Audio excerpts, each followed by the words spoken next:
maybe it's time for us to be a little more fierce. I don't love the way he says fierce. Yeah.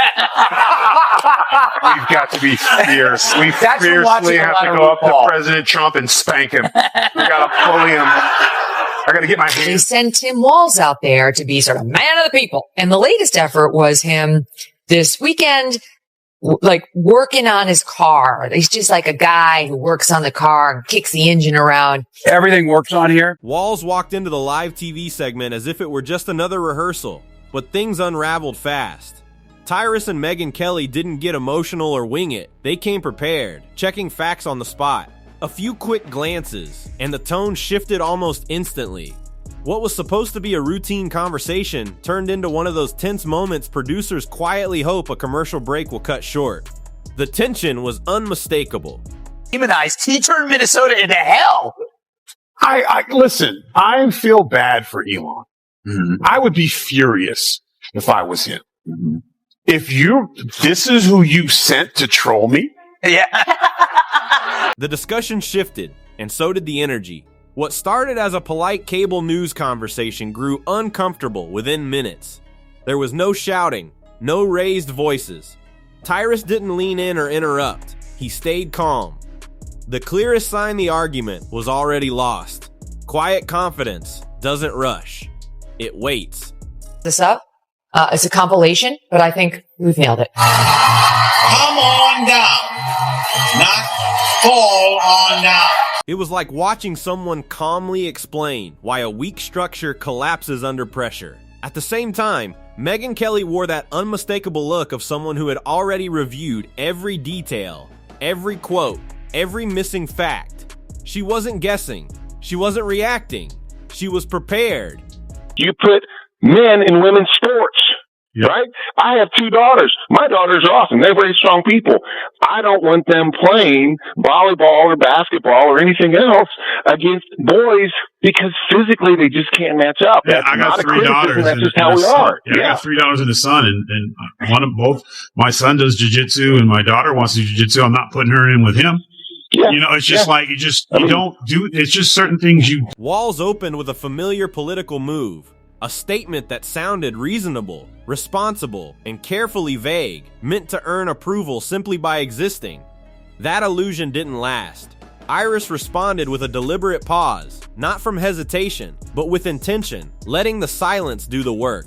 Then, without raising his voice, he dismantled the argument piece by piece, like clearing clutter off a desk. No theatrics, no drama, just the slow realization that the talking points had nothing beneath them. Megyn followed the same methodical approach. I got to get my hands on it. I'm going to Greco-Roman him to the ground. But the creepiest thing that he said besides all that, a teacher, the worst thing for a teacher to do is watch a bully. So you're a teacher in the playground and you're just watching the bully? You're the creep. Yeah. A teacher snatches the bully's ass up. Yeah. Come sit with me. That's why I know someone's bully. Oh, you can sit with me for a while. And then I would lean on him. I'd bully him back. He's not a teacher. Being challenged is one thing. Having your reasoning treated like it came from a confused intern is something else entirely. Megyn's reactions quietly stole the moment. A raised eyebrow, a brief half smile, the kind that says, "Go ahead. I'm listening." She didn't accuse or rush. She laid out the facts and waited. Walz stumbled repeatedly, shifting from results to intentions, defending what he meant instead of what actually happened. That strategy works in apologies, not on live television. Tyrus handled the argument like fragile glass. 2025, and it's a way to stick it to the middle class by giving tax cuts to the wealthiest. They didn't give me a manual for this. You didn't plan on using it to fix your truck. They didn't create that Project 2025 just to have it set around at the doorstop. According to LA Times, this kind of car sells for anywhere between $39,000 to $59,000. So he's just a regular working class guy with a $60,000. He leaned back, which somehow made it worse. His posture wasn't defensive, it was observational, like someone watching a presentation that forgot the data. When he spoke, it was precise and measured, gently tugging at the logic until it wobbled. The humor came from the contrast. Walz spoke with polished confidence. while Tyrus and Megyn responded with clear facts that exposed the flaws. Side by side, the difference was impossible to miss. Walz felt the shift, and his pace quickened. Can't remember his speeches. I don't know what the hell was in the water in that White House, or was everyone on the same bad cocaine? But Kamala can't speak. He can't speak. Biden was so high, he couldn't remember anything. Like, this is literally the dumbest administration of all time. Why is he talking? It really is the ultimate clown show. And I said this in the pod. He's a clown without a circus. He doesn't even need makeup. He's roaming the terrain. Is there some carnival that I can... By the end, the shift was undeniable. Megyn looked calmly satisfied, like someone who had simply pointed out the obvious. Walz looked like he'd replay the segment later, questioning every sentence. No insults, no raised voices. Just a careful unraveling that made the moment even more striking. The conversation ran past its natural end, growing awkward as the momentum quietly switched sides. Everyone kept talking, but the energy was gone. And compare and contrast.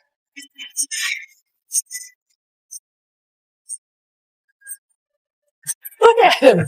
I was born in a small town. And live in a small town.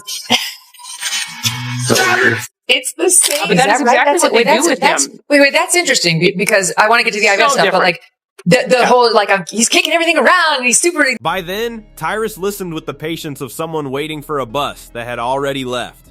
He nodded occasionally, not in agreement, but acknowledging that effort alone doesn't change outcomes. When he finally spoke, it wasn't a debate, it was a reminder.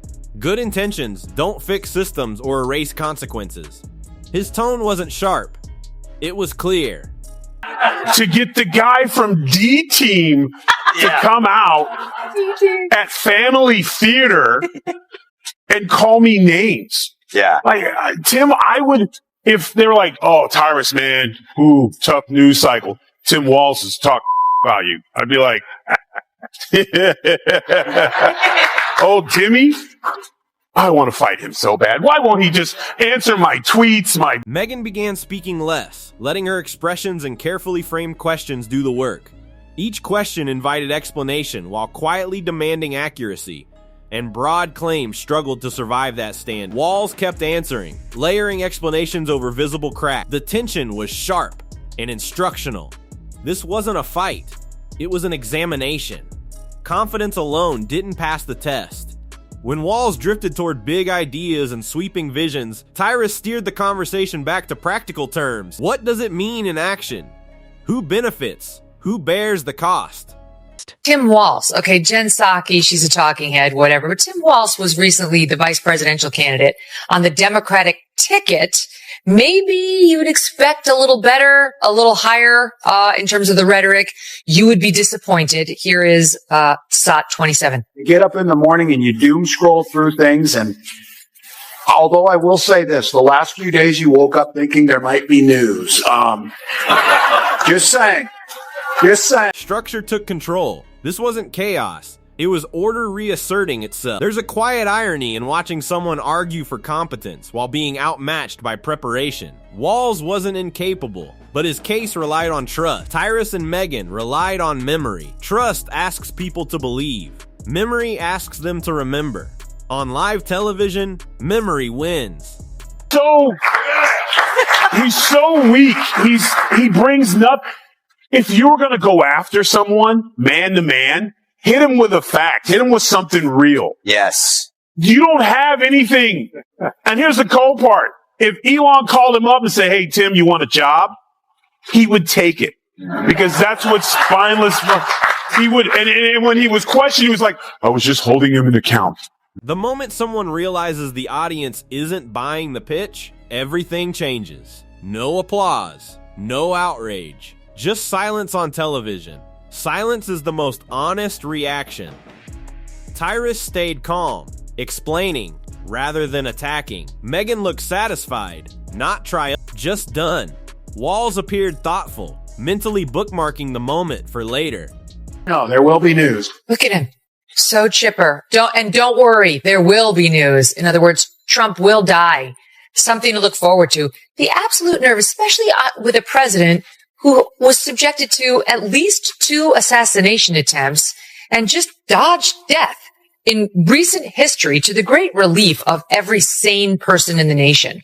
Now to be openly, talking about what a delicious day it's going to be. What made the segment memorable wasn't volume or theatrics, it was precision. Sarcasm didn't shout. Humor came from contrast. Accountability appeared quietly, without spectacle. Confidence met scrutiny, and scrutiny didn't flinch. Between calm questions, measured answers, and uneasy pauses, the lesson was clear. Optimism doesn't survive in a room full of receipts.